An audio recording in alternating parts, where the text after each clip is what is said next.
I'm gonna make him an offer again with you. King Kong ain't got shit on me!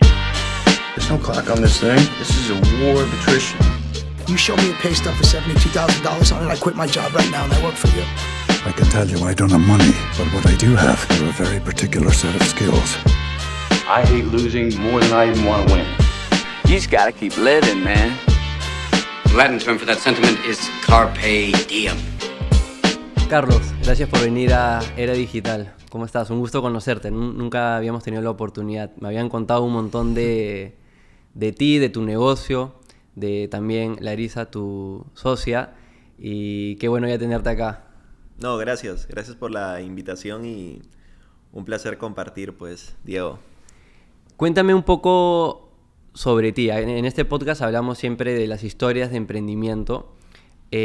Para los que no saben, Manzana Verde es una startup, es un negocio ya grande, ya estás en 3 países, que hace delivery de comida saludable directamente a tu casa, ¿verdad? Sí. ¿Algo por el estilo? Sí, exactamente.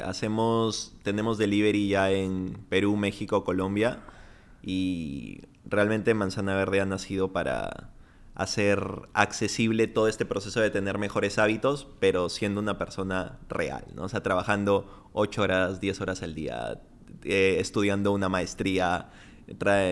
Está hecha para las personas que viven una vida en movimiento. En movimiento, sí. ¿Tú estás viviendo esa vida ahorita? 10 horas yo creo que se quedan cortas para lo que estás viviendo ahorita, ¿o no? Sí, yo soy el usuario perfecto de Manzana Verde. Eso es bueno, ¿no? Sí. Hasta cierto punto. Sí. Te usas ahí como el test subject.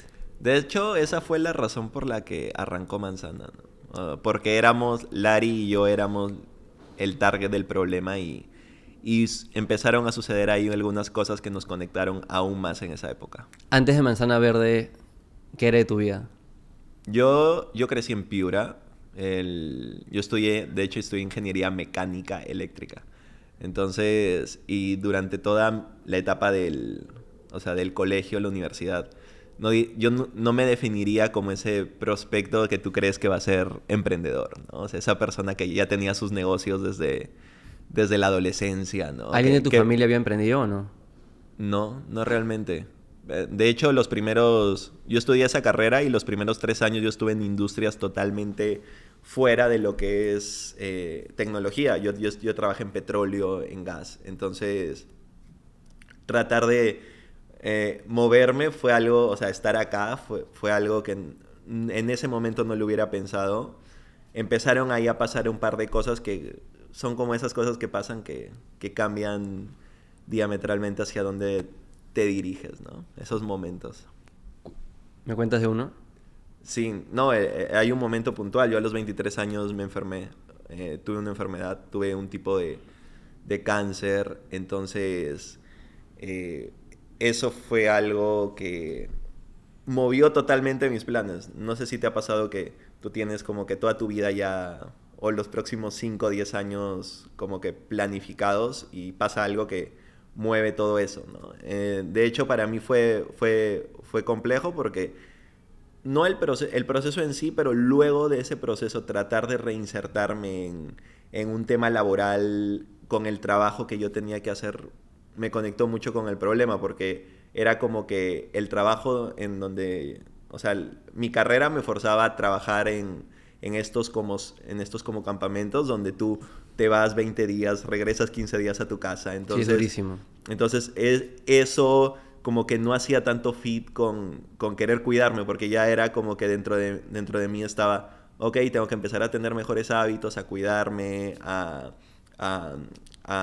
poder balancearme. Y ahí fue donde empecé a replantearme varias cosas. Antes de este suceso, antes de esta enfermedad, ¿qué pensabas iban a ser los siguientes 10, 20 años de tu vida? ¿Una línea de carrera corporativa, sí, en esas industrias? Sí, o sea, industrias muy, muy tradicionales. Pensaba mucho en no me veía viviendo, de hecho, ni siquiera en Lima. Yo siempre me ha gustado más la vida más tranquila, ¿no? La vida más de ir el fin de semana al campo, a la playa, ¿no? Y yo realmente lo veía así.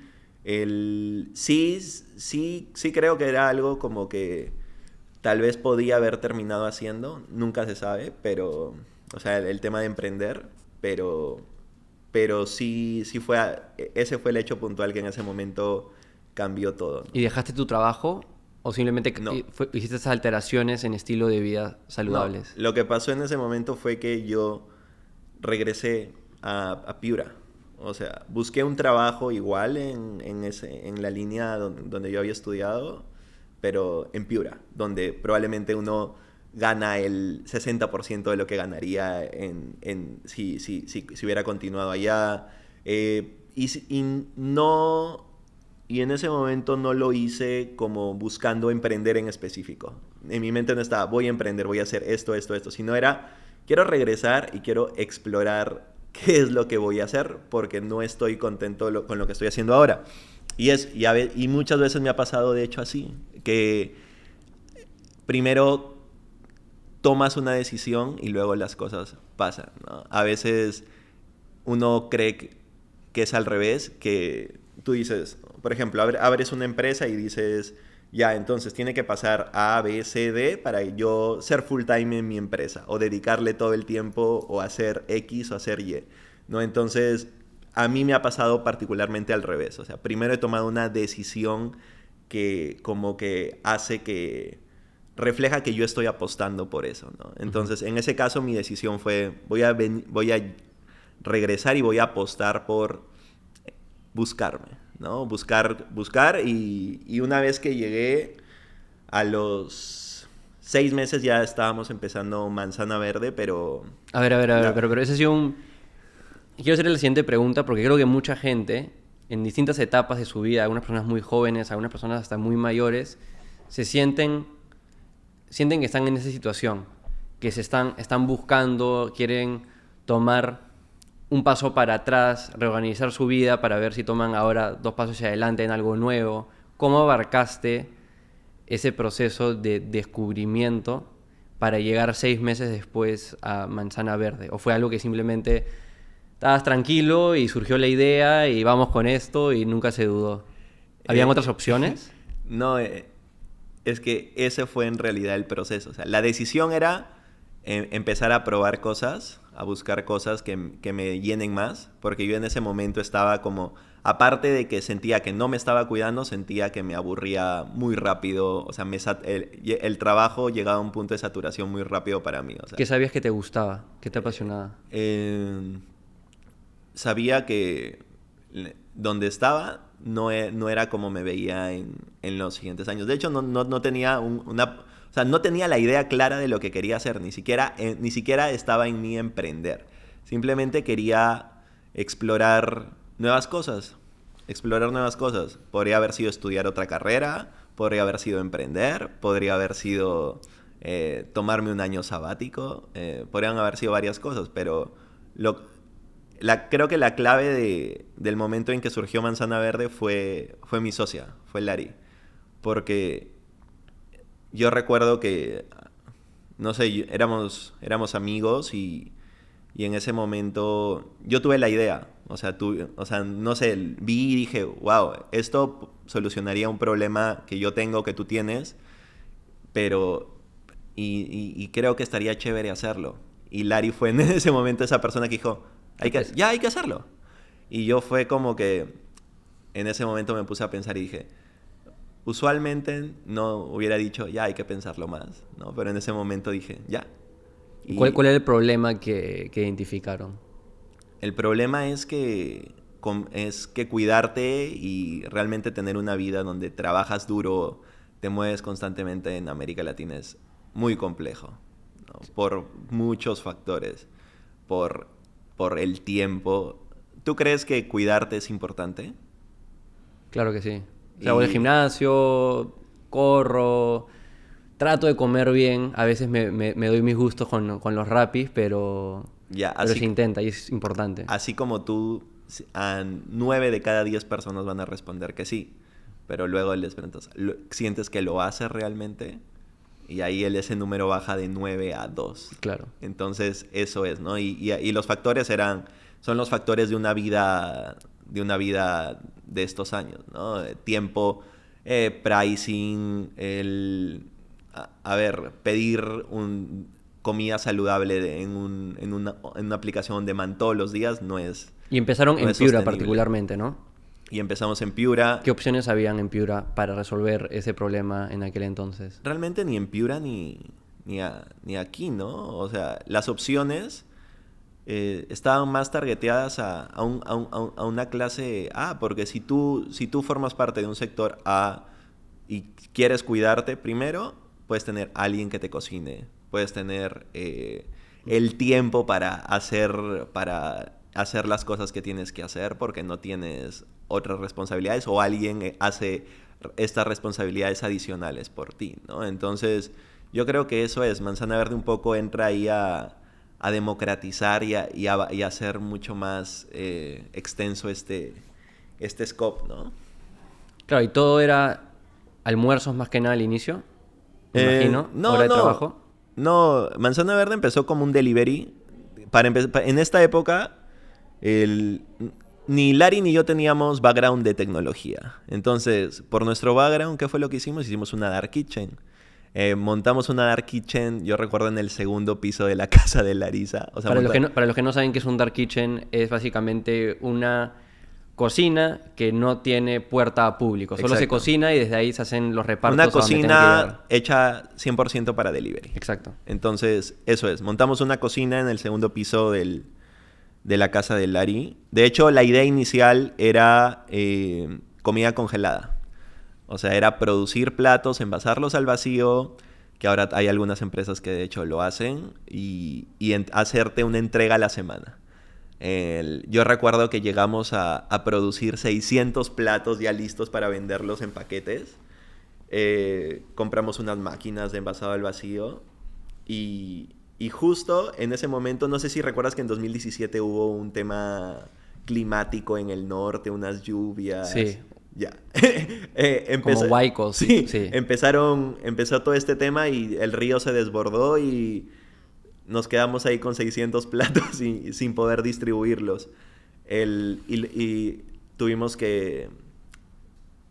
En ese momento creo que lo que hicimos fue repartimos esa comida entre la gente damnificada de los barrios más damnificados de esa época.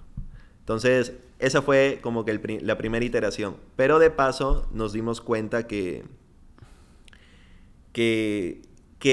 no habíamos encontrado el sweet spot, porque en América Latina, tal vez en Estados Unidos sí, pero en América Latina no es tan común que alguien todos los días coma comida congelada, ¿no? Porque comida fría o congelada se relaciona con... No es como tu opción A de comida, sino es como algo que comes y tu opción A te falla, ¿no? Si no puedes ir al lugar donde comes todos los días, ok, ya tengo esto en la refrigeradora que me salva, ¿no? Entonces, lo que nosotros buscábamos no era eso, no era salvarte, sino era proveerte lo que en verdad necesitas. Ser tu opción principal, ¿no? Entonces, por eso migramos el modelo a cocinas, a comida del día y tuvimos ese modelo año y medio en Piura. O sea, siendo una cocina, un delivery saludable. ¿Cómo consiguieron esa dark kitchen? O sea, ¿cómo consiguieron esa primera capacidad para producir a cierta escala al inicio? Bueno, para producir 200 platos, 200 órdenes al día no es tan complejo. Fue nuestra inversión inicial, porque lo veíamos como un negocio, como una cocina, como un negocio de restaurante, pero a delivery. Hicieron su análisis de, ok, ¿qué platos quieren comer las personas? ¿Hacemos una carta de 8 platos o cómo era? De hecho, es muy parecido a lo que es Manzana Verde actualmente. O sea, porque el approach desde el inicio era, la gente no se tiene que aburrir de comer lo mismo todos los días. La gente no puede comer lo mismo que la otra persona en términos de cantidades, ¿no? Porque lo que tú necesitas es diferente a lo que yo necesito. Entonces, desde el inicio hubo este tema de que le proveemos a la gente platos con diferentes tamaños, diferentes opciones todos los días para que no se aburran. Entonces, hubieron muchas cosas que hasta ahora permanecen, ¿no? ¿Y esos primeros clientes cómo los consiguieron? Nuestros amigos. ¿Cómo se consiguen los primeros clientes, no? Sí, nuestros amigos. Y creo que el problema no es tanto conseguir los primeros clientes, sino empezar a a generar este proceso de retroalimentación con los primeros clientes, ¿no? Porque a veces uno Hablar con arranca tus y dice, ya, tengo que conseguir clientes, pero no se preocupa en a esos primeros clientes preguntarles y empezar a mejorar el producto en base a eso, ¿no? Claro, mientras antes tienes este product market fit, como lo llaman, ¿no? Sí. Esta solución real que a la gente le gusta y es buena. Mientras antes la tienes, más rápido puedes empezar el proceso de escalarla y mucha gente, como tú mencionas, empieza por simplemente tratar de masificar lo más rápido posible en lugar de hablar con estos primeros clientes que por lo general son los que al inicio tienes más acceso a para en verdad ver qué es lo que funciona. Me acuerdo en relación a esto, la historia de Airbnb. Creo que estaban en Y Combinator en ese momento. Y Paul Graham les dijo, ¿por qué están acá? Si ellos estaban en California. ¿Por qué están acá? Si todos tus clientes están en Nueva York. Los pocos clientes que tenían en ese momento, que era gente que simplemente se cae en un sillón de una casa donde había alguien más en su cuarto principal. Vayan y hablen con sus clientes en persona, tómense un vuelo, hablen con estas pocas personas porque nunca va a ser más fácil que ahora hablar con tus clientes para tratar de mejorar la experiencia lo más rápido posible. De hecho, nosotros nos pasó algo parecido, pero en escala más pequeña, obvio, ¿no? Realmente cuando ya con el tiempo nos dimos cuenta que debimos haber abierto en Lima mucho antes, ¿no? O sea, nos demoramos casi 2 años un montón. en pasar de Piura a Lima. Y era porque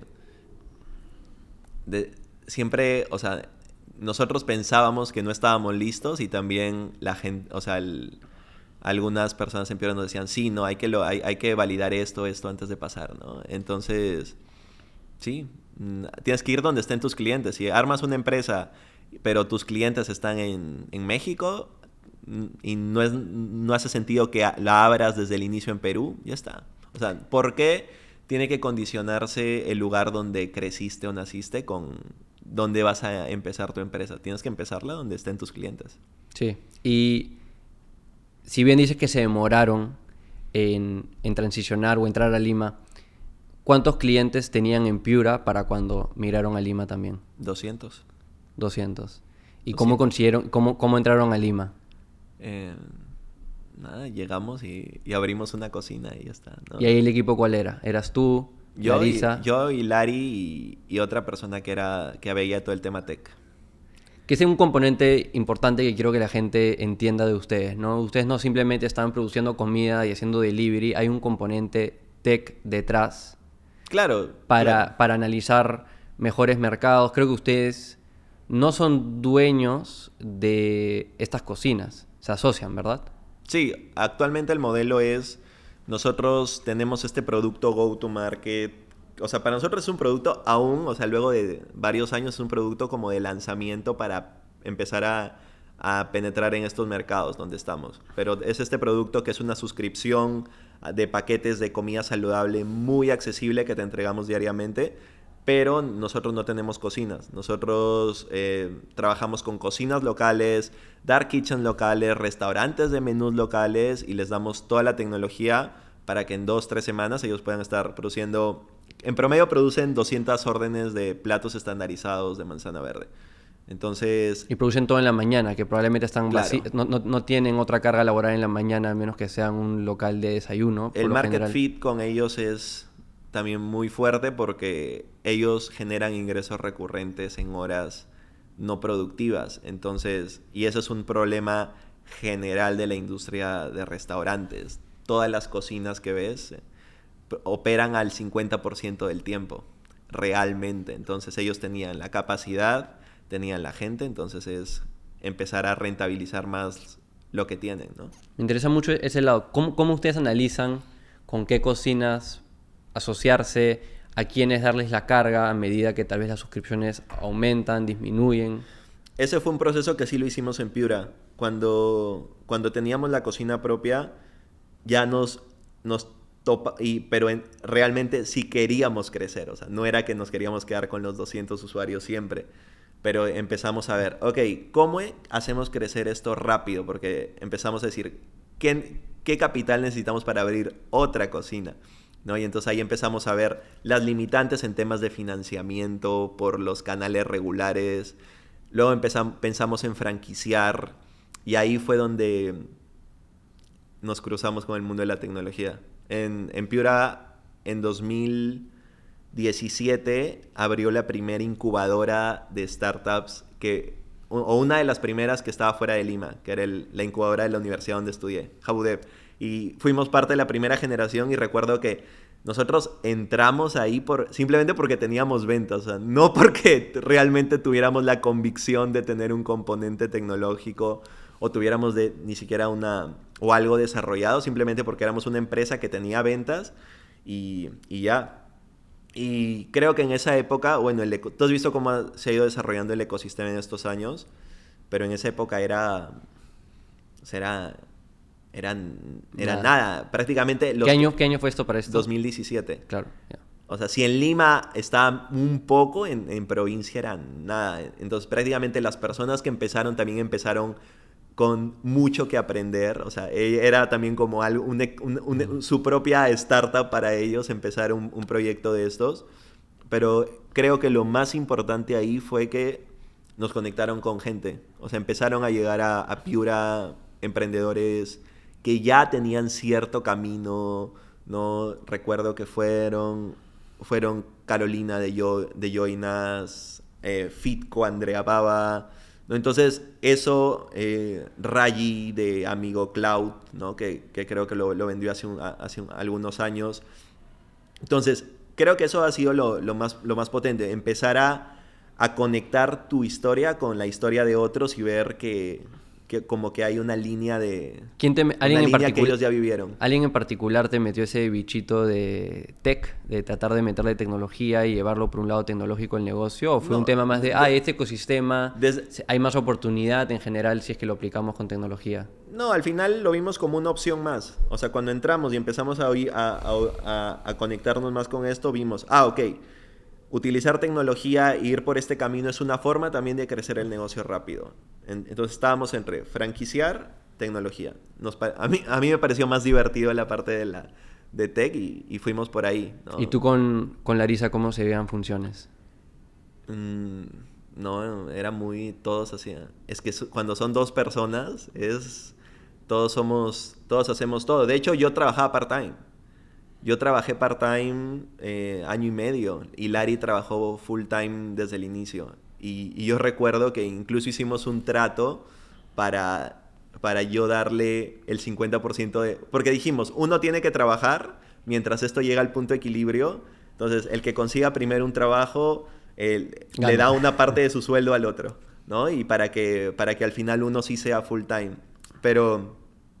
Esa no había escuchado, está buena. Sí, me gusta. Sí. Pero realmente ese fue otro momento. ¿Te acuerdas que te hablé al inicio de decisiones? Ahí hubo otro momento donde probablemente luego de año y medio en Piura yo sí me planteaba, vale la pena seguir con el negocio, porque el negocio ya venía flat 6 meses en Piura, ¿no? Entonces, y a mí lo que me gustaba era este tema de tratar de hacerlo crecer constantemente. Y fue donde decidí salir de donde estaba y ser full time en Manzana Verde 1 año. O sea, pero fue otra decisión donde mi mente estuvo, pase lo que pase, voy a estar 1 año aquí. Así nos vaya pésimo todos los meses, voy a estar 1 año aquí. Si nos va bien, bien, si nos va mal, mal, pero voy a estar 1 año aquí y creo que eso fue muy potente, porque de nuevo es como que tú te estás apostando a ti mismo y luego empiezan a pasar cosas, ¿no? Sí, hay este dicho, burn the ships, quema los barcos, ¿no? Pero yo no hice eso realmente. Yo tenía ahorros para 1 año. Entonces dije, este es un riesgo controlado, ¿no? Y es un riesgo porque quiero hacerlo, ¿no? Y de hecho hice todo, o sea,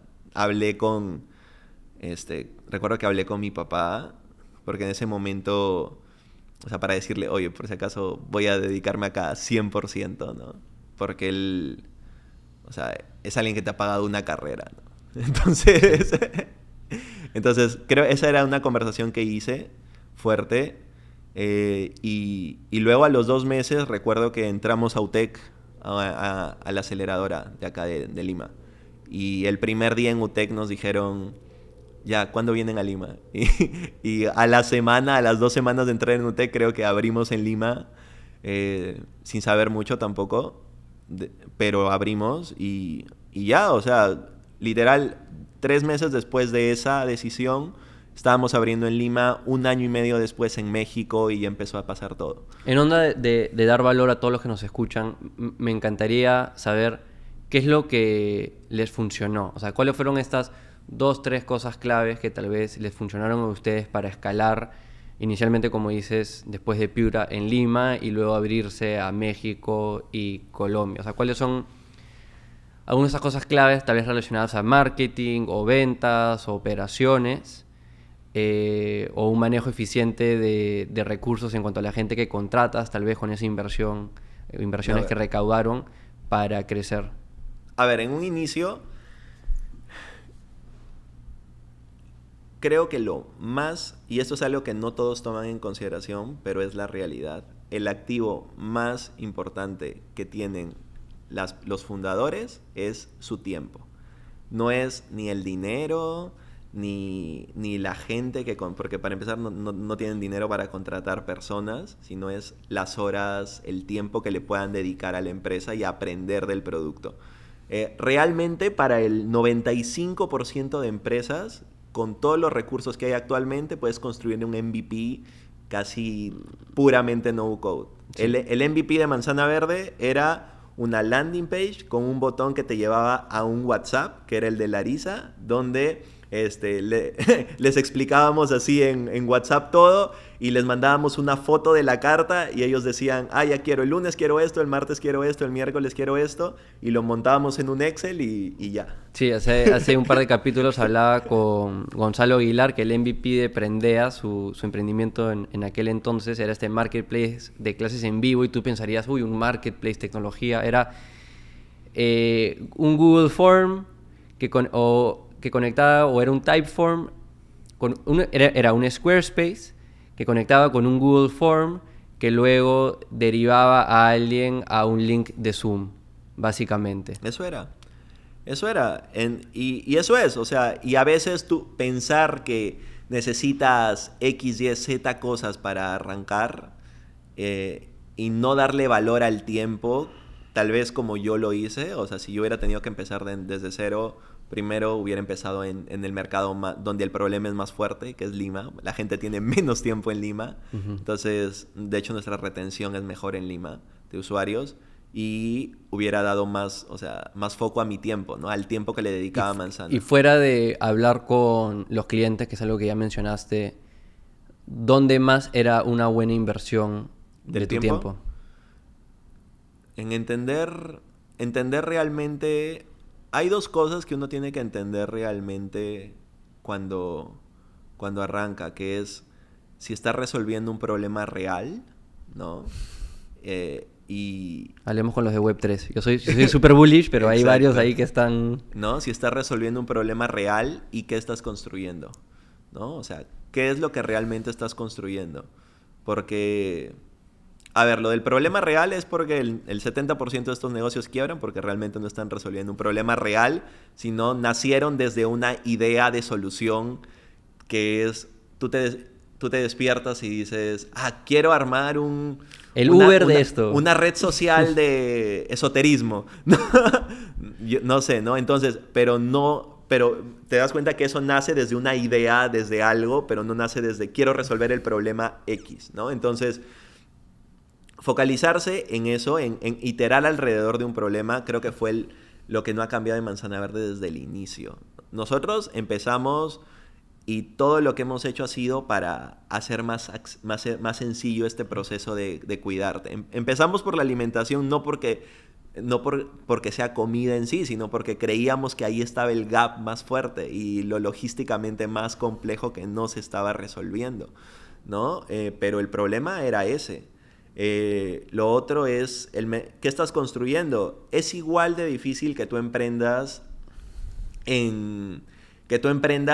y busques hacer algo pequeño que algo gigantesco. Es igual de difícil. Claro, que maneja un restaurante, está sudando ahí. No, o sea, en tema de startups, literal la definición de una startup, como la aprendí, es modelo de negocio no validado con capacidad de escalar rápidamente. Entonces, no validado quiere decir que no hay una receta para crearlo. Entonces hay un alto nivel de incertidumbre y cuando tratas de empezar un negocio de estos, es igual si tú tienes una visión pequeña o una visión gigantesca. Va a ser igual de difícil que arranques el negocio. Entonces tienes que plantearte si realmente a dónde vale la pena ir por esa visión que tienes, ¿no? Con ese nivel de incertidumbre, ¿no? Entonces, para nosotros, yo creo que esas son las dos preguntas principales, ¿no? ¿Qué problema estás resolviendo y qué estás construyendo? O sea, ¿cómo ves el negocio en 5 años? Y yo cada vez que hablo con gente que está arrancando, les digo eso y es algo como que fuerte porque no suelen ser preguntas que uno se haga al inicio. ¿Cómo balanceas este estado mental de que en un momento anterior en la conversación mencionaste que te gustaba esta vida más relajada, en Piura, todo un poco más zen probablemente, con esta otra mentalidad de querer crecer una startup a una valorización altísima, que es bien intenso, siempre hay la posibilidad de que surja un competidor y llegue a ese product market fit y a esa escala masiva antes que tú? Es bien competitivo, ¿verdad? ¿Cómo balanceas esas dos intenciones de cómo quieres que sea tu vida? Creo que en ese momento, o sea, durante esa etapa fui una persona muy pasiva, en el sentido de que como no había encontrado algo que realmente me mueva, ¿no? Era muy del día a día, ¿no? Entonces... ¿Has cambiado entonces? Sí, pero igual ahora el equilibrio es una palabra muy importante para mí. O sea, es algo que estoy buscando constantemente, ¿no? O sea, de equilibrar entre mi vida laboral, poder tener tiempo para mí, poder tener tiempo para cuidarme, ¿no? Es algo que siempre, o sea, es una palabra muy recurrente y creo que también la salud mental es algo que en personas, en fundadores es algo que no se menciona mucho, pero es realmente importante. ¿Qué te ha funcionado por el lado de equilibrio y salud mental? Tener hábitos, ir creando hábitos y pueden ser diferentes. ¿Meditas? Yo he intentado y es bien difícil. Como concentrarte así 5 minutos, 10 minutos. En especial te vienen muchas ideas a la mente. Sí. Se me viene una idea, abro YouTube, empiezo a investigar ya qué negocio hay con esto. Y también que yo trabajo en el espacio creativo, ¿no? Como una agencia de marketing y ayudamos a nuestros clientes con comunicaciones. Entonces también mi mente siempre la estoy esforzando en que genere ideas y hasta el punto que en cierto momento es difícil parar eso. Sí, de hecho a mí me pasaba cuando yo corría y escuchaba podcasts de negocios. Entonces era como que... Yo hago eso siempre. Supuestamente el momento para correr, que era para desconectar, mientras escuchas podcast dices, puedo hacer esto acá, puedo hacer esto acá. Abro notas en el celular y apunto 5 ideas, sí. Entonces, sí, no, de hecho ahora yo he empezado a correr, pero escuchando otro tipo, cosas que no tienen que ver con negocios. Yeah. ¿No? No, mentira. Salud, ¿qué? Claro, salud, sí, uno tiene que encontrar las cosas que lo conecten con uno mismo. A mí también me gusta mucho conectar con la naturaleza, en el sentido de sentarme, estar ahí. O sea, y cada uno, yo creo que eso no es una ley, sino es algo que uno tiene que buscar consigo mismo. A mí el ejercicio, correr, me ayuda mucho, pero depende de cada uno. Por ejemplo, yo no me concentro tanto leyendo. Yo de hecho tengo todo un tema de atención, me cuesta de déficit de atención. Somos parecidos, creo. Sí, o sea, y es algo recurrente en emprendedores, creo, ¿no? Porque sí lo he escuchado. Y me cuesta mucho prestar atención y leyendo me pasa, entonces el podcast me funciona muy, muy bien. Sí. En mi experiencia siento que los emprendedores están en los extremos. O hay unos que están súper son súper buenos concentrándose, leyendo, leen todo el día, han leído un montón de libros. Y luego el otro extremo, que han leído 3 libros en su vida, pero son de tomar acción y aprenden un poco más haciendo que educándose, se podría decir. Y en el medio no hay tantos. Sí, es verdad. ¿Ahorita cuántos son en Manzana Verde? Casi 100. Casi 100. Cuando pegó la pandemia, ¿cuántos eran? 20. 20. ¿Cómo fue ese momento para ustedes? Porque duro, ¿no? Más que nada porque las personas no podían ir a las cocinas. O sea, tal vez la necesidad existía para muchas personas de querer recibir comida saludable, pero de ahí cómo las produces, envías, ¿no? O sea, a ver, ahí te voy a ser súper transparente. ¿De dónde venimos? O sea, de todo el... O sea, a partir de la historia de Manzana Verde y por cómo pasó todo, creo que los retos que han ido viniendo no se han sentido tan complejos. Luego de ese proceso inicial, ¿sabes? Al menos así yo lo sentí. O sea, recuerdo que cuando arrancó la pandemia fue como que con mi socia nos miramos y dijimos, ok, ya cerramos las cocinas. De hecho, a mí me gustó un poco porque fue como que habíamos estado 2 años así a 1000 o 1 año y medio a 1000 y fue como que esos 2 meses fueron como de más... ¿Se fueron a 0 en facturación? Sí, nos fuimos a 0, pero el modelo... Bueno, eso es otra cosa, que el modelo estaba ya adaptado a un entorno así, porque nosotros tenemos un modelo donde no tenemos costos fijos. Entonces, si hay más pedidos, abrimos más cocinas. Si hay menos pedidos, dejamos de trabajar con esas cocinas, ¿no? Lo que teníamos, evidentemente, eran personas, teníamos esta planilla fija con la que tuvimos que hablar, ¿no? Un poco retrasamos sus salarios, pero siempre, o sea, o sea, no fue algo que fuera especialmente, no lo recuerdo como una etapa especialmente compleja. Y a los 2 meses retomaron. A los 2 meses se retomó, a los 2 meses luego de retomar habíamos recuperado nuestras ventas, en los siguientes 10 meses crecimos 4 veces. Sí, porque las Dark Kitchens empezaron a surgir todos los días prácticamente en esa época. Exacto, pero es porque realmente creo, todo forma parte de las preguntas que te dije que te debes hacer al inicio, ¿no? O sea, estás atacando un gran mercado, o sea, porque relacionado con la pregunta de qué estás construyendo está qué tan grande es tu mercado. O sea, cuando alguien te pregunta, cuando un fondo te pregunta qué estás construyendo, te está preguntando qué tan grande realmente es lo que estás pensando construir, ¿no? Y eso es clave. A veces son preguntas que están como escondidas, ¿no? En el trasfondo. Y si en este momento no es grande ese mercado, porque puede pasar todo este tema de, bueno, de Web3 es un ejemplo. O sea, hace 2 años, 3 años el mercado no lo podías dimensionar, sí. y ahora es gigantesco. Probablemente, si no es grande en este momento, ¿qué dice la tendencia? ¿Qué tan rápido está creciendo? Y probablemente si está creciendo 5 veces todos los años, eso es, ¿no? Entonces, Manzana Verde cuando nació estaba en la tendencia está montado en la tendencia de las Dark Kitchens, en la tendencia del wellness. De hecho, el wellness, sí, luego de la pandemia creció porque... Y eso que en Latinoamérica estamos bien atrasados en aspectos de wellness y salud y estado físico también en comparación a, obviamente, Estados Unidos, Oceanía, Europa y demás. Pero es algo que va a pasar. Por eso, de todas maneras. Es algo que va a pasar. El delivery, que ya también, o sea, está planificado que probablemente en 10 años el 70% de lo que la gente coma va a ser por delivery.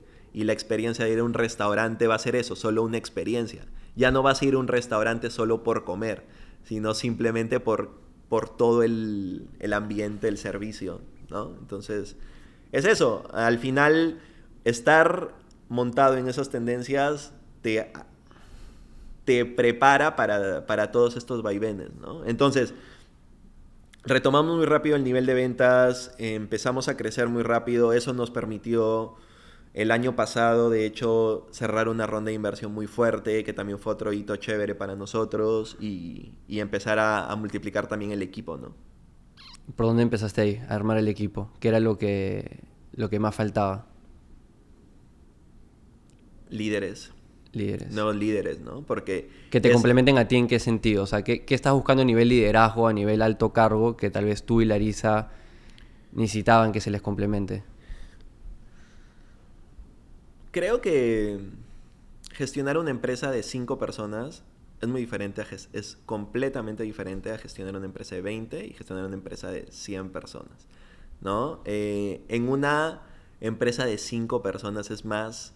Ni siquiera es tan importante el liderazgo, sino es... O de micromanaging casi. Sí, es más micromanagement, o sea, puedes tener perfiles más junior incluso, y es más qué tan bueno eres ejecutando, o sea, tú mismo haciendo las cosas, ¿no?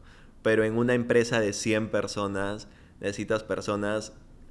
Uno, o sea, tienes que volverte muy bueno reclutando, ¿no? Porque, a ver, la mejor forma de armar un buen equipo es esto, ¿no? O sea, demorarte mucho contratando y siendo muy rápido si alguien no funciona, ¿no? También, ¿no? ¿Por qué? Porque crear un equipo crear una cultura o transmitir una cultura mientras la empresa crece muy rápido es como que totalmente opuesto, ¿no? Si te das cuenta, porque todos los días está entrando gente y es muy complejo que a esa gente que entre si no tiene ya una alta predisposición para alinearse a tu cultura, puedas hacer que realmente se alinee. Sí, hemos mencionado varias veces en este podcast de lo importante que es solidificar la cultura desde el inicio. Exacto, pero antes que eso incluso es contratar personas que estén sumamente alineadas a tu cultura. Y de hecho por eso es muy importante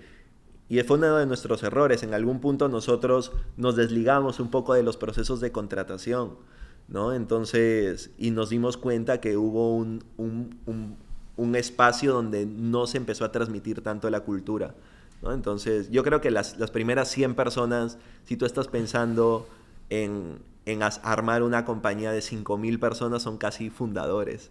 ¿Eso quieres? ¿5,000? Sí, o sea, eso es hacia ahí. ¿Extrañas algo de esos momentos de 5 personas? Sí, no, yo creo que toda esa etapa ha sido una etapa de mucho aprendizaje, muchísimo aprendizaje. De hecho, eso es lo que más es lo que más me ha gustado de toda esta experiencia, ¿no? Que prácticamente ha sido como un proceso de aprendizaje constante donde... Como te digo, al tener que enfrentarte a temas diferentes conforme la empresa va creciendo, porque los problemas varían, te fuerza a aprender más, ¿no? Buenísimo. ¿Y ahorita a cuántas personas están ayudando con su producto? Tenemos 7,000 usuarios activos y estamos operando en 5 ciudades. En Lima, Bogotá. Acabamos de abrir en Bogotá hace 2 meses y medio y ya estamos en México hace un poco más de año y medio casi. ¿Cómo es eso de expandirte a nuevos países? ¿Qué aprendizaje hay por ahí? A ver... Los cambios culturales, los platos, o sea, todo sí. cambia, ¿no? De hecho, nosotros abrimos en México muy pronto. Abrimos casi a inicios del 2020. Y abrimos con muy poco capital. Habíamos levantado una pre-seed de $200,000 y abrir México con $200,000 era bastante arriesgado en ese momento. No es mucho runway. Claro, porque México es un mercado gigantesco, ¿no? Entonces... Pero nuestra prioridad en ese momento era aprender. Porque hicimos como el mismo balance Piura Lima, ¿no? O sea, no nos puede pasar de nuevo que nos demoremos 3 años para abrir en México y luego de esos 3 años igual nos demos cuenta del problema A, B, C, D de que implica abrir en México, ¿no?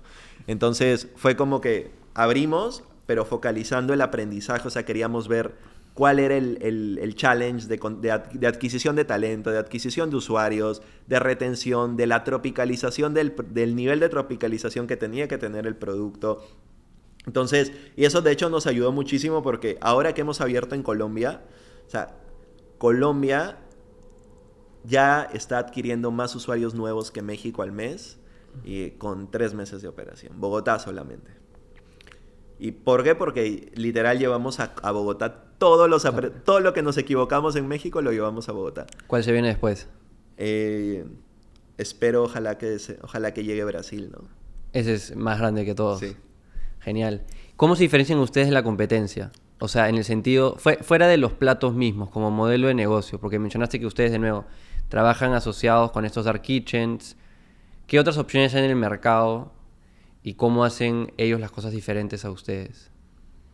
A ver, las opciones, primero el on demand es on demand. La frecuencia no es la misma que nuestro producto. Nuestros usuarios en promedio ordenan 18 veces al mes manzana verde. Por lo general piden sus platos ¿cuánto tiempo antes de que lo consuman? Cuando tú compras 20 entregas por adelantado de comidas, que pueden ser desde solo almuerzos hasta 4 comidas por día. ¿Y en ese momento tienes que escoger cuáles van a ser esos platos? En ese momento se te cargan los créditos que hayas comprado y tú puedes pedir cuando quieras. Siempre ves una carta de 6 días in advance. Yeah. Entonces puedes pedirlo si quieres con 6 días de anticipación, siempre hasta las 10 de la noche del día anterior. Entonces, primero, ¿cómo nos diferenciamos de...? O sea, porque prácticamente estamos en el rubro de alimentos, entonces nuestra competencia es toda empresa que venda alimentos puede llamarse competencia directa o indirecta.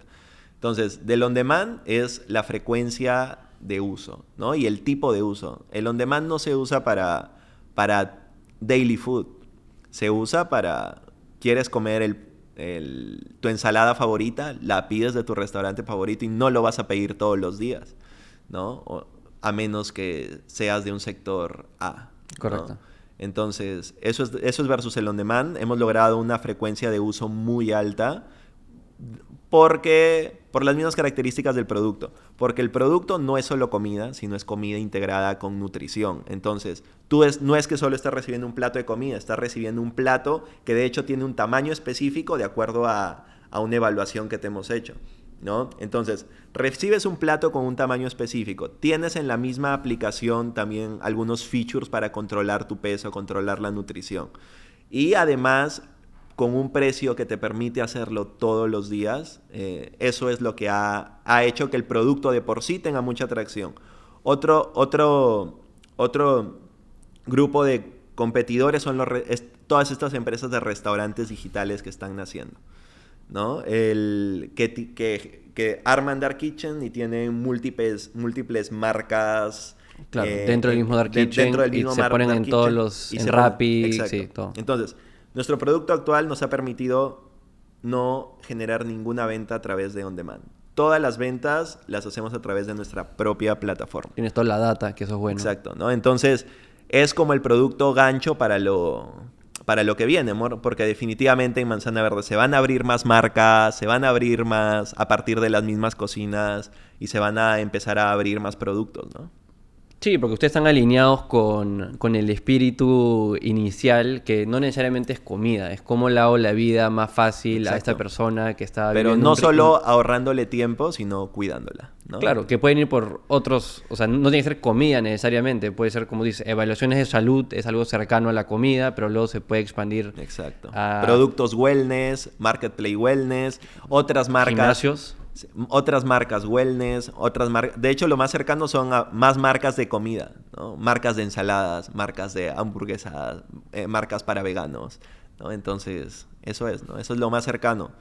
Pero sí, eso es. Realmente es un poco el approach y eso es de cara al cliente, pero de cara a la operación es otra cosa también. Hemos creado un modelo con prácticamente cero CAPEX, cero costos fijos, que te permite crecer muy rápido, porque nosotros tenemos la tecnología y queremos abrir en una ciudad, conseguimos una cocina en la zona más densa de la ciudad y empezamos a generarle clientes y ya estamos montados. De hecho, nos tomó 3 semanas abrir en Bogotá.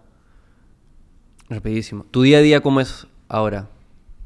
Que ya son cientos de personas. No, 100. 100. No. somos los Pero primeros. 100 son... ¿Incluyendo las personas que trabajan en esos Dark Kitchens o es el equipo core y aparte están? No, el equipo core. Seguro que cientos de personas te están ayudando. Sí. O sea, indirectamente casi todos los días. Porque el delivery, ¿cómo lo haces? ¿También con un partner? No, tenemos drivers que se conectan a nuestra aplicación. Pero indirectamente, o sea, directamente Manzana Verde está generando 100 puestos de empleo, pero indirectamente ya más de 500. Claro. ¿No? Entonces, ¿y tu día a día cómo es para lidiar con todo eso? ¿no? ¿Cómo organizas tu semana? Me interesa saber, porque yo también emprendiendo siempre estoy en ese debate donde cómo divido mi tiempo entre marketing, ventas, operaciones, producto, finanzas, etc. Que obviamente la idea es cada vez poder delegar más de cada una de esas funciones. ¿Cómo tú organizas tu semana? En el sentido de... ¿Todas las semanas tienes una estructura similar? ¿Eres de apuntar los pendientes el día antes? ¿Cómo funciona un poco eso? Soy un poquito más caótico que eso. en mí no vas a encontrar a alguien súper estructurado, pero sí trato de, como sé, a ver, yo también sé un poco mis debilidades, ¿no? Algo que sé que no soy es una persona excesivamente ágil haciendo cosas, ¿no? O sea, me tomo mi tiempo porque soy muy analítico, pero algo muy positivo es que me pregunto constantemente dónde tiene que estar el foco de mi tiempo. Entonces, ¿cómo organizo mi semana? Trato de, si hay un problema del negocio, dedicarle el porcentaje de mi tiempo que le tenga que dedicar a la empresa a ver cómo resolver ese problema del negocio. Ese problema del negocio puede ser, necesitamos contratar este perfil estratégico, necesitamos ver cómo hacer que el CAC baje, necesitamos ver cómo solucionar X problema operacional. Entonces, ahí va un porcentaje de mi tiempo. Otro porcentaje de mi tiempo, fundraising, relaciones con inversionistas.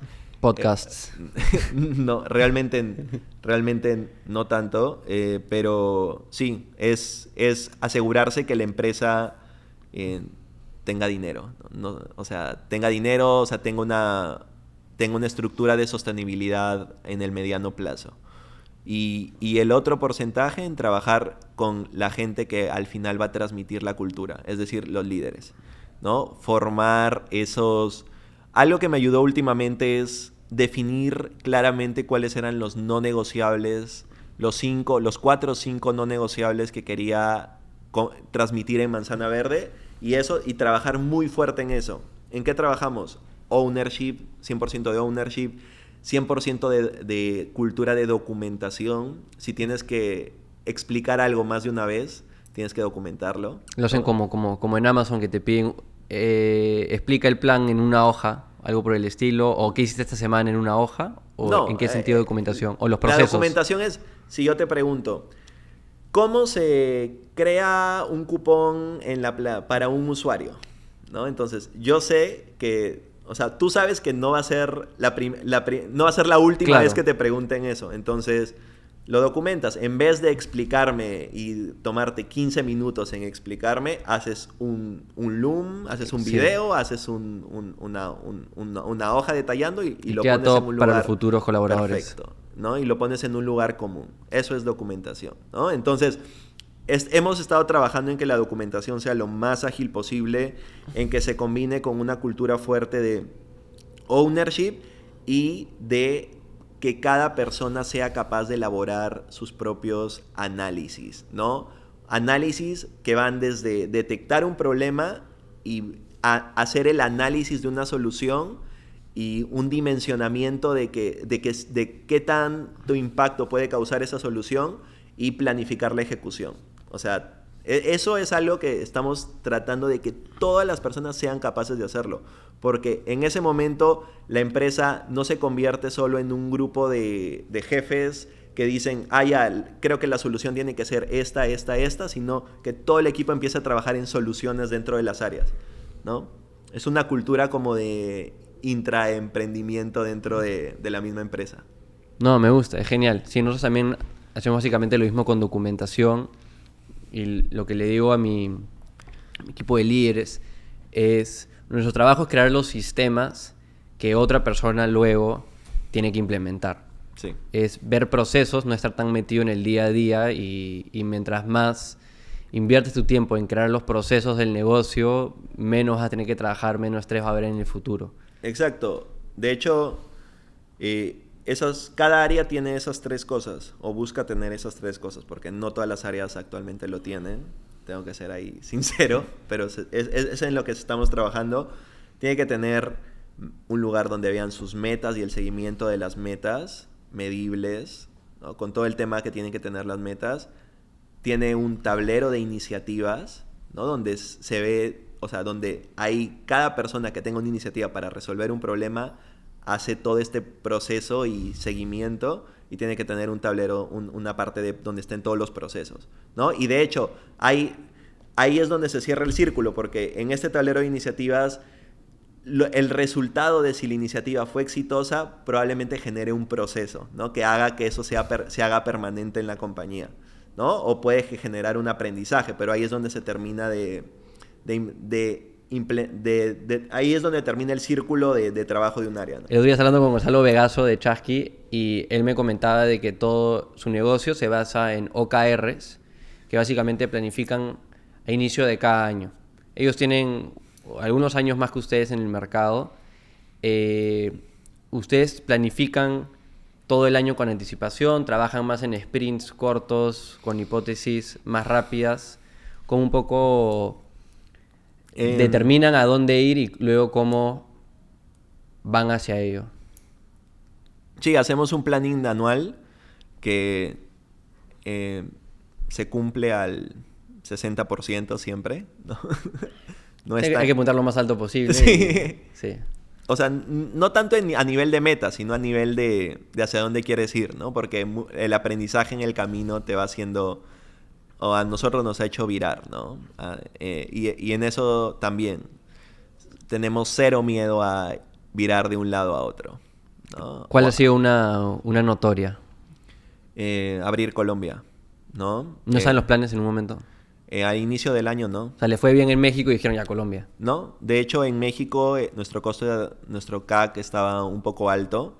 Entonces, nosotros, el tema de Colombia fue una forma de... O sea, igual estábamos creciendo, pero llegamos a la conclusión de que con el mismo dinero invertido podíamos generar más valor en Colombia y podíamos probar con todos los aprendizajes de México el launching de un nuevo país desde cero, ¿no? Entonces, ese fue. Y al final la hipótesis fue cierta, ¿no? El CAC en Colombia ya es más bajo que el de México. Igual seguimos creciendo en México, pero este retorno de inversión ha empezado a ser más alto en Colombia, ¿no? Y las métricas importantes, volviendo a ello, vendrían a ser para ustedes el costo de adquisición de cliente, la retención de usuarios... obviamente la rentabilidad general del negocio. Sí. Quemar menos caja en proporción que el mes anterior. Sí, esa métrica es importante. ¿Qué tanto creces versus el dinero que estás quemando? ¿No? O sea, porque este tipo de negocios un poco estás apuntando a eso, ¿no? O sea, no es un negocio donde necesariamente quieres ser lo más rentable hoy. Estás levantando capital, tratando de alocar ese capital de la manera más eficiente posible para recaudar la siguiente ronda y así sucesivamente. Sí. Esa métrica es importante. A ver, métricas de manzana verde, órdenes entregadas, es como la métrica que engloba todo. Porque si adquirimos más usuarios, vamos a entregar más órdenes. Si retenemos más usuarios, vamos a entregar más órdenes. Si al usuario que adquiere el plan le gusta realmente manzana verde, no va a pedir 2 veces por semana, sino va a pedir 4 o 5 veces. Entonces, la frecuencia de uso va a ser más y vamos a entregar más órdenes. Creo que es una métrica que engloba todo. Y de ahí es como una pirámide, ¿no? Se empieza a desprender planes nuevos, planes recurrentes, el churn rate, el costo de adquisición de cliente, la frecuencia de órdenes, de entrega de órdenes, el NPS de los usuarios, ¿no? Y ahí es donde se empieza a desglosar todo. Genial. ¿Y cómo están consiguiendo, o sea, esa inversión para conseguir esos clientes se va dando una fuerza de ventas, anuncios en Google, YouTube, Facebook, Instagram? Los canales de adquisición van variando en la proporción. O sea, si tú ves los usuarios nuevos y ves de dónde vienen, la proporción varía según el stage en el que está la ciudad. Cuando recién lanzamos en una ciudad, Facebook, Google siempre han sido muy relevantes. Una buena estrategia de brand awareness es muy importante. O sea, hemos llegado. Que todas las personas de la ciudad te vean al menos... De hecho, a eso estamos apuntando ahora que hemos llegado a Bogotá. que todas las personas de 25 a 45 años en Bogotá nos vean al menos 4 veces en cualquier lugar. O sea, entre que nos vean en la calle, entre que nos vean en Facebook, entre que nos vean en Google, tiene que haber 4 impactos. Entre 4 a 7 impactos. Entonces, en eso estamos trabajando. Entonces, estos canales outbound son mucho más fuertes. También un canal muy importante cuando lanzamos está siendo el canal offline. El canal de hacer activaciones, BTL, marketing de guerrilla en las calles donde hay alta afluencia de nuestro público. Pero conforme va incrementando la base de usuarios, nuestro negocio es mucho de word of mouth, porque es un producto físico. Entonces, el referral, el orgánico empieza a incrementarse, ¿no? El equipo de marketing está con bastante trabajo. Claro, y ahí es donde el CAC, cuando va creciendo nuestra base de usuarios, empieza a bajar. Y eso es algo también importante, que el CAC no es algo que sea estático, ¿no? O sea, el CAC es algo que puede ir variando.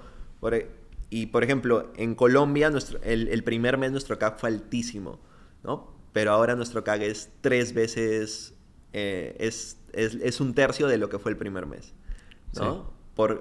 Y si nosotros hubiéramos hecho el análisis de CAC, Lifetime Value, en el primer mes hubiéramos dicho, tenemos que salir de Colombia ya, ¿no? Pero no es así, ¿no? Es algo que es variable, ¿no? Sí, eso es un poco también lo que trabajamos. Una de nuestras soluciones en la agencia es el tema de growth marketing y cómo puedes comunicar a lo largo de todas las etapas del embudo, en la etapa de awareness, como tú mencionas, para que te conozcan. Luego tienes que interactuar con las personas que han interactuado con la marca de alguna manera, ¿no? Interactuando en redes o tal vez visitando la página web. Sí. Y cómo conviertes a ellos en un primer usuario, que hagan un free trial, o sean sus primeros suscriptores. Luego cómo consigues la retención y cómo también promocionas a esas personas. Luego cómo consigues referidos, que esas personas refieran a otras personas, y hay muchas dinámicas, muchas cosas que puedes hacer ahí por el lado de referidos. Muchas de las startups más grandes, una de sus mejores iniciativas de growth han sido cosas relacionadas a referidos. Ahora hasta veo, por ejemplo, TikTok, que también está haciendo referidos. Ahora cuando entras a TikTok te sale... invita a un amigo y te damos tantos $, o algo por el estilo. Sí. Esos referidos, ¿verdad? Y luego revenue, ¿no? ¿Cómo hacemos que las personas que ya nos compran, que ya nos usan, inviertan más en nosotros? Cross-sells, upsells. ¿Cómo hacemos que ese lifetime value, como tú mencionas, vaya incrementando? Entonces, creo que ya las personas se quedan solo en la etapa de awareness. Me voy a hacer conocer.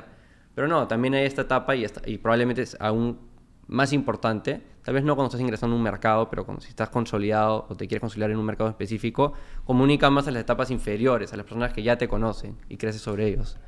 Quiero salirme un poco de Manzana Verde, cambiando un poco de tema. ¿Qué le dices a esas personas que están considerando emprender versus conseguir un trabajo? Porque tú en un momento, como mencionaste anteriormente, cuando te saliste de tu trabajo más industrial, ¿no habías considerado emprender? No. Ahí medio que Larisa fue un impulso. Luego, cuando empezaste con ella, Manzana Verde, tú seguías en un trabajo y sea porque encontraron un product market fit, encontraron una necesidad, son súper inteligentes, trabajadores, pudieron validar el negocio de una manera más rápida. ¿Qué le dices a esas personas que están en un momento que todavía no saben si les va a funcionar, o tal vez ni siquiera han iniciado el negocio, pero sienten que ya desde el inicio tiene que ser o trabajo o emprendo? O en general, que tienen esta duda de emprender o no.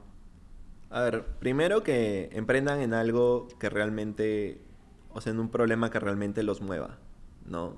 O sea, no por... Esa es la de Steve Jobs, ¿no? Como que va a ser tan duro que va a ser... O sea, tiene que ser algo que realmente te mueva, porque a pesar de que ya todo esto de... Ok, voy a crear una empresa gigantesca, voy a ser millonario y todo esto, realmente cuando estás ya facing the problem, no te da el impulso suficiente. Es como, claro, lo que dice Steve Jobs, ¿no? Como que tienes que hacer algo que te guste, porque es tan duro que y ya que eres una persona racional y sensata, te vas a rendir.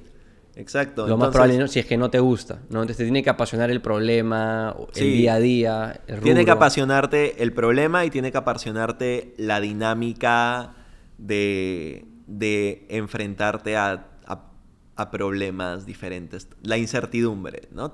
Porque esa incertidumbre es la que te hace crecer. A mí me gusta muchísimo eso, ¿no? O sea, toparme con temas diferentes todos los días y estar en esa dinámica tan cambiante. Entonces, creo que esas dos cosas te tienen que gustar para empezar. Y lo otro es que no necesariamente, y más aún como está ahora el ecosistema, tiene que ser o trabajo o startup, ¿no? Si no hay... O sea, y con esto no estoy diciendo que sé part-time. Simplemente toma un riesgo controlado, ¿no? Hay muchísimas formas de tomar riesgo controlados. Si tienes ahorros para un año, date X tiempo para estar ahí sí o sí y ponte hitos que tienes que lograr en ese tiempo, ¿no? Pero dando el 100%, ¿no? Otra opción es recibe una inversión de Friends and Family, ¿no? Realmente, si tú tienes un buen approach del problema, si tienes experiencia en industrias relacionadas con el problema, va a haber gente que te va a dar capital inicial, como para que operes la empresa los primeros meses. Y realmente ni siquiera yo con ese capital, y por eso hay diversos instrumentos de financiación, ¿no? Friends and Families es Friends and Family, ángeles inversionistas son esas personas que te pueden dar ese capital porque apuestan por ti, ¿no? Y te pueden ayudar a llevar tu empresa de una idea a una empresa que empieza a generar sus primeras ventas, ¿no? Luego hay otros instrumentos, por ejemplo, fondos, aceleradoras que invierten en etapa pre-semilla, que te ayudan desde tus primeras ventas a llevarlo a tu primera ronda de inversión. Entonces, yo creo que si haces el approach correcto o tomas este riesgo controlado, ya sea por esta inversión inicial o ya sea por ahorros propios, el riesgo está totalmente mitigado, ¿no? Creo que lo principal es que tú digas, ok, quiero hacerlo y estés dispuesto a dar lo más valioso que es el tiempo, ¿no? Sí, creo que ahí mencionaste, también complementando con algo que mencionaste anteriormente, que es lo que tú viviste, es esta idea de tener un trabajo que tal vez no sea el mejor trabajo que puedes conseguir, que te va a tomar básicamente toda tu semana rendir bien a los estándares que exige. Tal vez un trabajo un poco por debajo de eso, simplemente como algo que estás siendo bien consciente de que lo estás haciendo porque quieres el ingreso, te va a tomar tal vez la mitad de tu semana como trabajo, o 3/5, 3/4 máximo. Igual eso ya no sería tan recomendado. La mitad sería ideal y luego la otra mitad invertirla, como tú mencionas, puede ser 6 meses o un año. Ponte metas claras que quieres lograr para validar la idea. Y en líneas con lo de invertir bien tu tiempo, ya que tienes la mitad del tiempo, tienes que ser aún más consciente de dónde estás invirtiendo tu tiempo, ser bien exigente contigo mismo y analizar bien cuál es el Pareto lo llaman, ¿no? El 20-80, el 20% de acciones que va a resultar en el 80% de resultados. Sí. ¿Cuáles son estas 2, máximo 3 actividades claves que en verdad mueven la aguja como para validar la idea? Sí, de hecho, si yo lo tuviera que hacer, mi riesgo controlado nunca implicaría quitar tiempo quitarle tiempo a Manzana. O sea, yo hubiera empezado a hacer full time mucho tiempo antes, ¿no? ¿En algún momento consideraron ser bootstrapped, o sea, no recaudar capital? Y ustedes mantener el 100% del negocio o lo que sea. Sí, pero para eso tienes que tener claridad de qué estás construyendo, ¿no? Y esa es una de las preguntas iniciales.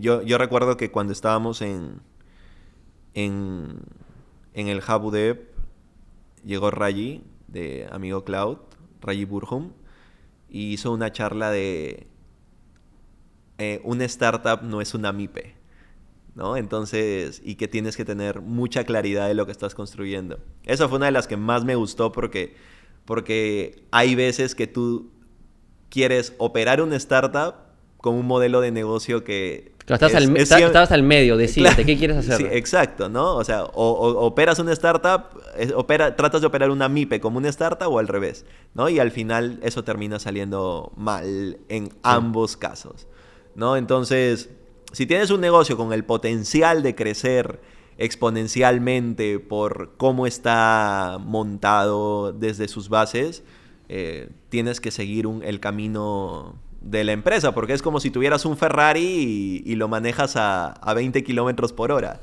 ¿no? Entonces, ¿no? Y si es al revés, también, ¿no? ¿Qué industrias te gustan fuera de... en líneas con ayudar a las personas que están considerando emprender?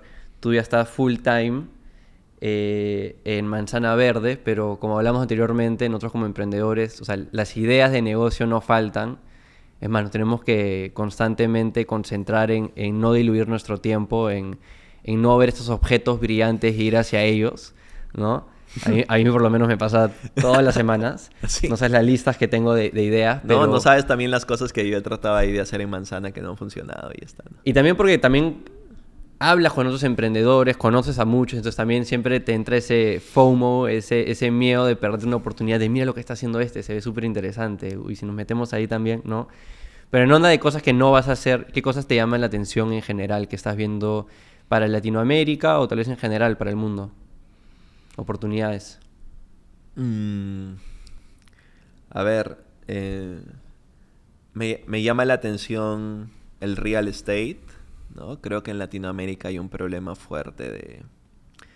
¿Crearías de dónde vivir, ¿no? Y me parece una industria chévere. Los tickets son muy altos, ¿no? Porque, o sea, las hipotecas son a tiempos excesivos, ¿no? Y la población está creciendo muy rápido, entonces... ¿Has visto el nuevo negocio de Adam Neumann? Sí. El fundador de WeWork. Es interesante. O sea, está haciendo el WeWork, ¿no? Era... No te metas en un contrato de 2 años en una oficina que de por sí va a ser aburrida porque es una oficina más como cualquiera. Mejor métete este contrato básicamente mes a mes, no te estás comprometiendo mucho, en estas oficinas súper bonitas con una comunidad y todas las amenidades necesarias para hacerte la vida más fácil, etcétera, ¿no? Y lo creció una empresa multibillonaria, en un momento valorizaban 40 billones y luego redujo como 4. Lo votaron y ahora ha creado lo mismo, pero para Nació vivienda. Unicornio, para ¿no? vivienda. Nació Unicornio. Sí. Exacto. Recaudó Sí. como 300 millones de Andreessen Horowitz. Sí. La inversión más grande de Andreessen Horowitz. Sí, nació Unicornio. Sí, leí la historia. Me llamó mucho la atención, aunque no sé qué es específicamente, porque es algo con... En general yo me siento muy identificado con industrias tradicionales, empresas que rediseñan industrias muy tradicionales, ¿no? Con tu experiencia actual, volviendo a tu trabajo anterior, ¿hay algo por hacer? No me he puesto a pensar tanto ahí desde ese momento. No, o sea, yo me siento muy identificado siempre con industrias muy tradicionales que sean muy B2C, o sea, que ataquen problemas globales. Que por lo ¿no? general B2C, yo tengo entendido, es un poco más difícil. Es más difícil. Muchos negocios, o sea, de los que facturan, de los que estamos hablando, Se van a B2B. pero sean B2B y ahí están el 80% de sus ingresos, por lo menos. Sí, es que B2B es más estable la retención, ¿no? Se engrana en la empresa. Claro, ¿no? Entonces, en B2C tienes que solucionar un problema real y un problema que tenga mucha gente. Y tus CACs, tu costo de adquisición de cliente tiene que ser considerablemente menor para ser rentable. Exacto, ¿no? Entonces, no, a mí me identifica mucho eso, industrias tradicionales, ya sea en el acceso a herramientas financieras, en el real estate, en cosas con las que tú tienes en tu contacto en el día a día, ¿no? Alimentación, tu casa, tu carro, tus finanzas, tus ahorros, ¿no? Entonces, creo que eso a mí me llama mucho la atención. Como dicen, el cambiar la forma de vida de la gente. Es un poco la idea. De a pie. De eso se trata, ¿no? Escoger un problema, como tú dices, lo suficientemente grande tratar de resolver ese problema de una manera bien puntual al inicio y luego, como ustedes apuntan a hacer, expandirse en otras maneras de solucionar o dar valor a ese mismo problema. Sí. Quiero acabar con una dinámica que hacemos siempre. Son varias preguntas así rápidas. Tengo que responderlas en una oración, me imagino. Una oración, por ahí te puedes tomar tu tiempo con alguna, si es que tienes algo que decir. Herramientas, software que usas en tu día a día. Notion, Discord para la comunicación de la empresa. En lugar de Slack. Sí, ya vamos a mirar Slack, de hecho. Notion, Discord, Loom y estas herramientas de Google, ¿no? Workspace. Y está. Las hojas en la nube y todo esto. Una media abierta. Un hack o truco en lo que haces. En este caso, ser cofundador de una startup de alto crecimiento. No sobredimensionar los problemas, ¿no? A veces, bueno, eso es algo que a mí me pasa. Recibo un problema y usualmente la primera reacción no es la mejor reacción, ¿no? Entonces, darme mi tiempo, ¿no? Para analizarlo y darle el contexto real. ¿Algún caso en particular que te acuerdes? Sí, no, es que es muy... Me pasa todos los días. Me pasa todos los días con gente, me pasa todos los días con reacciones iniciales, ¿no? O approach iniciales a algo, ¿no? Entonces, creo que eso. O sea, al final, la empresa se construye con soluciones escalonadas, ¿no? Una mala recomendación que sueles escuchar otras personas dar. Mala recomendación. Bueno, lo que he visto mucho es este tema de focalizarse mucho en ideas, ¿no? En lugar de ejecución. En lugar del problema. Focalizarse mucho en ideas en lugar del problema. Otra cosa que he visto muy fuerte es no pensar lo suficientemente en grande. Y cuesta pensar en grande.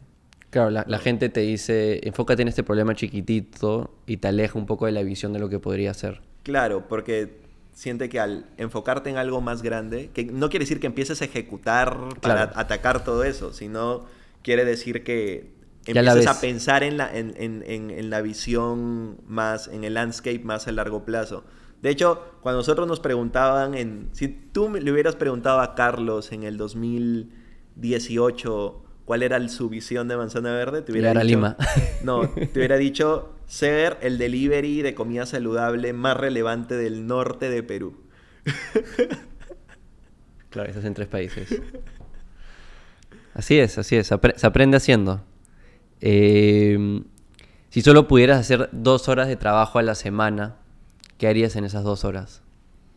Elegir un problema de la empresa, o sea, de todos, y empezar a enfocarme en ese proceso de problema, solución, análisis. Genial. Si tuvieras que tener otra profesión, ¿cuál sería? No vale emprender. En lugar de emprender. Sí, otra profesión. O tal vez podrías emprender otra cosa. No, si tuviera que tener una profesión, me gusta mucho crear producto digital. Y de hecho... Como software, claro, infoproducto. Software, producto digital, aplicaciones, todo esto, ¿no? Pero desde Product Manager, ¿no? Aunque también me hubiera gustado ser voy a aprender a programar. ¿Ya sabes qué lenguaje? No, pero quiero aprender. Yo pensaba que era muy complejo, pero... Con intención de entender mejor a los desarrolladores con los que trabajas. Claro. Sí. O sea, creo que ahora ya los entiendo mucho. Pero me gusta ese... Yo me identifico con constructor, ¿no? Me gusta construir, ¿no? Armar cosas. Y creo que la programación es una herramienta que te permite construir en tiempo real. Solo tú, o sea, siendo solo tú. Imagínate, si tú fueras un ingeniero civil, ¿Cuánto tiempo te demoras desde que sales de la carrera para que te den realmente el ownership para construir un puente? 3 años, ¿no? Si eres bueno. Si eres bueno, ¿no? Sí. 5 años. Pero si tú aprendes a programar desde el segundo mes, primer mes, ya puedes sentarte y empezar a crear algo desde cero. Y para los que no quieren programar, o sea, hay mucho de eso que también que se puede hacer hoy en día casi como que con no-code, ¿no? Como hablamos anteriormente, mezclando distintos softwares entre sí. Exacto. Que es un poco más por donde ando yo. Mejor compra de $100 o menos. No vale suscripción a Manzana Verde. Wow. Y justo está en $100. Está más. A ver. Mejor compra.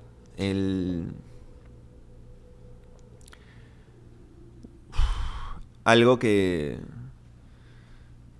Para mí, algo que te ayude a equilibrarte, ¿no? Independientemente de qué es... para mí el equilibrio es dedicarme tiempo a mí, a hacer ejercicio. O sea, para mí una muy buena compra son audífonos, herramientas para poder correr mejor, para poder desconectarme más, ¿no? Entonces, pero para otra persona puede ser, si le cuesta concentrarse, puede ser un libro, ¿no? Pero yo siento que es herramientas que te ayuden a conectarte contigo. Hay personas que les cuesta estar consigo mismos. Por eso tienen que estar rodeados o de ruido o de cosas que hacer o gente. Entonces, creo que ese espacio de que realmente estés contigo mismo es chévere. Entonces, lo que sea que te ayude a eso es una buena compra. Buen consejo. Un panel en la calle que toda la ciudad podría ver. ¿Qué pondrías? ¿Acerca de Manzana Verde? No. O sea, si quieres ser marquetero, marquetea. Si quieres inspirar al mundo, inspira al mundo, ¿no? No, solo se me viene a la mente algo de Manzana. Cuídate sin complicaciones. Eso es nuestra marca. Come bien sin complicaciones. Me gusta. Es bien enfocado. Puedes crear bastante alrededor de eso. ¿Libro que más has recomendado? Me gusta mucho si hay 2 clases de libros. El que los uso para desconectar. Me gusta mucho Mario Vargas Llosa. Y el último que leí fue La fiesta del chivo. Buenísimo. Y los que usas para emprender. The Hard Things About Hard Things es muy bueno. Lo han recomendado varias veces acá. ¿Película que más has recomendado? Acá somos cinéfilos. No, mi película favorita es El silencio de los corderos. Es buenísima. Buena, sí. Yo la vi por primera vez recién, hace como 2 años. O sea, es bien antigua, pero recién la vi hace como 2 años, durante la pandemia. ¿Qué nuevo hábito del último par de años ha sido el que más te ha ayudado? Tener un día 0 trabajo. 0 Manzana Verde. Que usualmente que es el sábado. Usualmente es el sábado. Sí, para mí también. La última. La mejor inversión que has realizado. Puede ser de gasto de dinero, tiempo, energía. Creo que cuando llegamos a Lima fue el periodo donde yo sentí que en proporción de tiempo versus crecimiento personal fue el más grande. Porque llegamos a Lima y llegamos a un coworking en UTEC, donde habían empresas, otras startups, y literal yo con Larisa nos miramos y pensamos, wow, creo que todas están en un stage más avanzado que nosotros, ¿no? Entonces, como que nos condicionamos mucho a esos meses realmente trabajar muy fuerte. Y recuerdo que, o sea, no sé qué tan saludable haya sido, pero literal trabajamos de lunes a domingo. Pero solo lo hicimos esos 5 o 6 meses. Pero ahí fue donde Manzana Verde cambió de MIPE a startup. Me hace pensar en la frase esta: eres el promedio de las 5 personas con las que más pasas tiempo. Obviamente en un contexto más amplio, ¿no? Pero alrededor de las empresas con las que estás. Sí, y al final, y yo recuerdo eso como un periodo específico de Manzana, porque recuerdo que al final de ese periodo Seedstars hizo un concurso y nosotros ganamos como la mejor startup de Perú. Y recuerdo que ese fue uno de los, o sea, de los premios, de los reconocimientos que más he disfrutado. Pero no lo disfruté por el reconocimiento en sí, sino lo disfruté por todo el proceso que había habido en esos 6 meses. Me pareció chévere. No, increíble.